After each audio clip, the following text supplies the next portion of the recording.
control is a big issue for women. We all know that. Part of it is birthed in a healthy place. You know, we want to fashion our homes into peaceful places. We want to protect our children. And if we're married, we want our husbands to succeed and to feel fulfilled. We want our families and friends to love and to serve God. These are all good things. But when those around us don't cooperate with our efforts to control, we're left with a few choices. We can spiritualize the situation and say the reason that we're upset is because we don't believe this is what the Lord wants.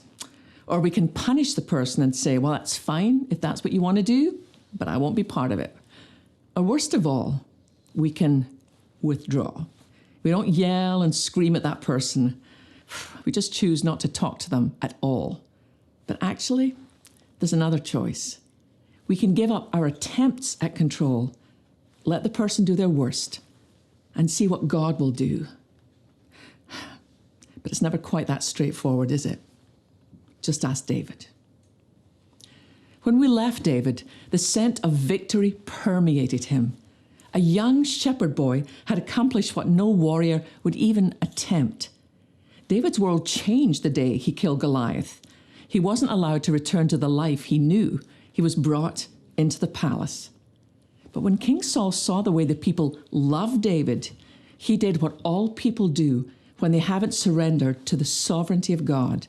He plotted to get rid of the threat. David didn't see it coming because he'd done absolutely nothing to deserve it. In fact, Saul's evil plans came on the heels of David's victory over Goliath. But if Saul's antagonism was extreme, so was his son Jonathan's devotion to David. Many writers paint pictures of David and Jonathan as if they were two giddy teenagers, but that's actually far from the truth. You had to be 20 years old to be in the army of the Israelites. Now, David was only 18, but Saul made him a high-ranking officer in the hopes that David would be killed in battle. But Jonathan, he was already commanding a third of the army and had won 2 great victories. So it's quite possible that Jonathan was closer to age 40. What's more significant about this is that Jonathan stood in direct line to the throne. Although he was a mature, seasoned officer, he recognized the hand of God on his friend David. And unlike his father, he submitted to God's choice. Clearly, Jonathan longed more for the will of God than his own position.